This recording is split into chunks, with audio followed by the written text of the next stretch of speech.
विवाहित जवान स्त्री हूँ। मेरा कद 5 फुट 5 इंच है और मेरा रंग गोरा है। मेरा जिस्म बिल्कुल कारीगरी की तराशी हुई संगमरमर की मूर्ति की तरह है।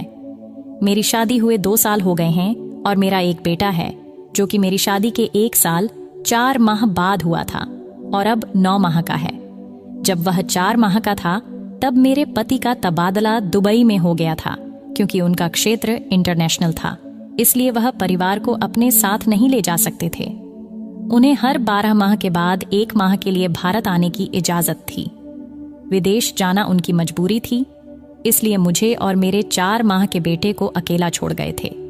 हम अकेले न रहें, इसलिए मेरे पति ने मेरे ससुर यानी कि अपने पिताजी को हमारे साथ रहने के लिए शहर बुला लिया था। मेरे ससुर जब हमारे साथ रहने के लिए आए तब उनकी उम्र 46 साल की थी। वह हमसे अलग गांव में रहते थे। मेरी सास की मृत्यु 1.5 साल पहले हो गई थी और पिछले 1 साल से ज्यादा वहीं पर गांव में अकेले ही रहते थे। पापा जी आर्मी में मेजर रह चुके थे और रिटायर्ड होने के बावजूद वह बहुत फुर्तीले थे। आर्मी में आर्मी के तौर तरीके और तहजीब वह अभी तक नहीं भूले थे। गांव में रहने और खेतीबाड़ी करते तथा गांव के शुद्ध वातावरण के कारण उनका शरीर बहुत ही गठीला था और इस आयु में भी वह एकदम 30 साल के जवान लगते थे। पहले जब भी वह सासू माँ के साथ हमारे घर आकर रहते थे तो मेरे पड़ोस ने उन्हें मेरे पति के बड़े भाई ही समझती थी। पति के जाने के बाद पिछले 7 माह से वह हमारे साथ ही रह रहे थे। पढ़े लिखे होने के कारण उनका उठना बैठना और पहनावा भी शहरवासियों जैसा है, इसीलिए मेरे साथ घर में बहुत जल्दी एडजस्ट हो गए थे। घर के काम और बच्चों की देखभाल में मेरा हाथ बटा देते थे। मुझे और मेरे पति को करना बहुत पसंद है और शादी के बाद कई दिन तक हम ऐसा नहीं था कि हम अब मेरे पति को दुबई गए हुए लगभग 7 माह हो चुके थे और इन 7 माह में पहले 2 माह तक मुझे एक बार भी क्रिकेट खेलने को नहीं मिला। इसलिए मैं इतनी बेचैन रहती थी और सारा दिन तड़पती रहती थी, पर कोई भरोसे का नजर नहीं आता था। लेकिन 5 महीने मुझे अचानक ही एक ऐसा अवसर मिला जिससे मुझे मेरी जिंदगी में बहुत बड़ी खुशी मिली और वह भी मेरी अभी तक जारी है। यह उस दिन की बात है जब मैं घर की सफाई का काम करती हुई पापा जी के कमरे में गई तो मैंने पाया कि वे कमरे में नहीं थे। मुझे समझ में नहीं आया कि वे कहाँ गए होंगे, इसलिए मैं इधर उधर देखने लगी और तभी मुझे उनके बाथरूम की लाइट जलती हुई नजर आई।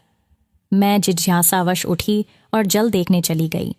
वहां मैंने देखा कि बाथरूम का दरवाजा थोड़ा सा खुला हुआ है और अंदर से कुछ अजीब सी आवाजें आ रही हैं।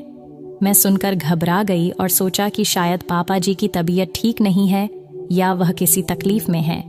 मैं घबराहट से जल्दी से बाथरूम का दरवाजा खोलकर अंदर झांकने लगी। अंदर का नजारा देखकर मेरे होश उड़ गए। पापा जी अपने महाराज की बड़ी तसल्ली से मालिश कर रहे थे। इससे पहले मैं अपने आप को संभालती, तभी मैंने देखा कि पापा जी जोर जोर से सिसकियां ले रहे थे। ये सब देखकर मेरी नजर में जोर से एक लंबी सांस निकाली, जिससे सुनकर पापा जी ने पलट कर देखा और मुझे देखते ही गुस्से से बोले, तुम यहाँ पर क्या कर रही है? उनके गुस्से से भरी आवाज सुनकर मैं डर गई और बिना आवाज दिए वहां से भाग गई। इस घटना के 2 घंटे बाद मैं तो उनके सामने भी नहीं गई, लेकिन दोपहर का खाना बनाने के समय बेटा तंग कर रहा था तो मुझे मजबूर होकर उसे उनके दोनों के लिए जाना पड़ा। तब बिल्कुल भी पापा सामान्य तरीके से पेश आए। इससे मेरी जान में जान आई और मैं भी उनके सामने आने जाने लगी तथा सामान्य तरीके से व्यवहार करने लगी। लेकिन उस घटना के बाद अगले दिन भी मैं उस नजारे के बारे में सोचती रही। अगले दिन रात को सोने के समय मेरा बेटा बहुत रोने लगा। जब वह चुप नहीं हुआ तो मैं उसे पापा जी के कमरे में ले गई और उन्हें देकर उनसे चुप करवाने का आग्रह किया। पापा जी ने गोद में लिया और मुझे तेल लाने को कहा।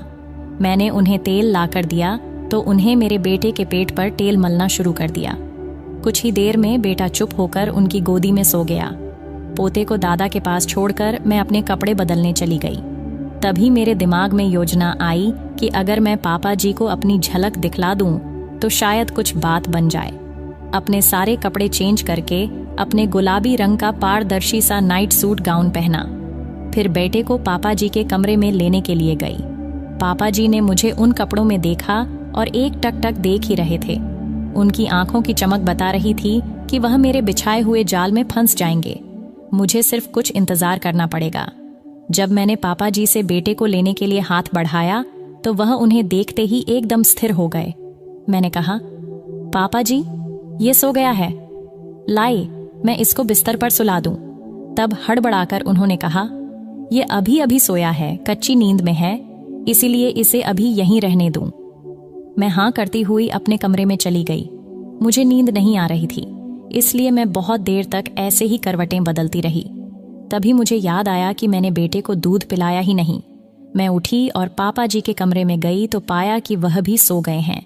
तब मैंने मन में आया कि मैं भी इसी कमरे में सो जाती हूँ, क्योंकि बेटा भी इसी कमरे में सोया हुआ है, और मैं उनके साथ वाले बेड पर लेट गई।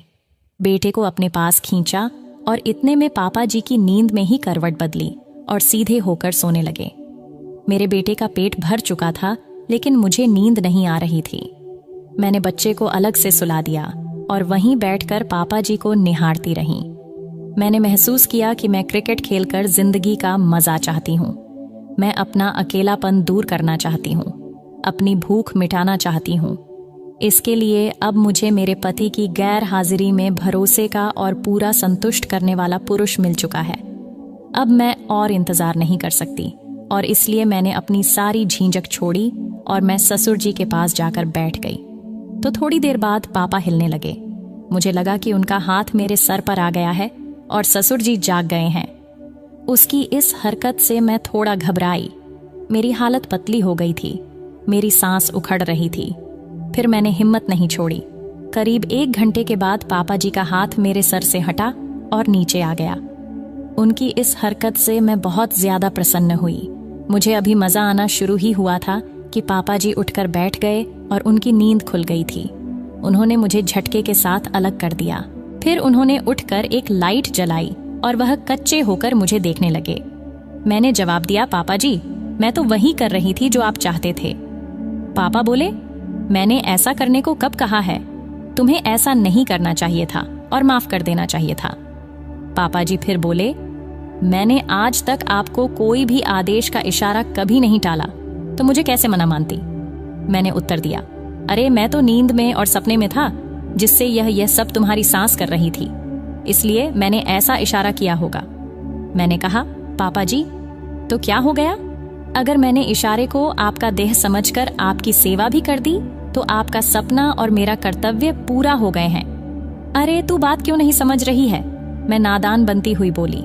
इससे पहले कि वह कुछ कहे और बात ज्यादा बिगड़े, मैं उठकर खड़ी हो गई। उन्हें आगे कुछ बोलने का कोई मौका दिए बिना मैं उनके पैरों को पकड़कर नीचे बैठ गई। पापा जी कुछ नहीं बोले और चुपचाप खड़े रहे। मैं समझ गई कि अब लोहा गर्म है और चोट मारने का समय आ गया है। बस दोस्तों, मेरा ससुर अब निकल चुका था। उसके बाद बिना कुछ सोचे समझे मेरे ससुर मेरे साथ मस्त वाला क्रिकेट का खेल खेलने लगा। मेरे ससुर ने मेरे साथ लगभग 2 से 3 घंटे तक मस्त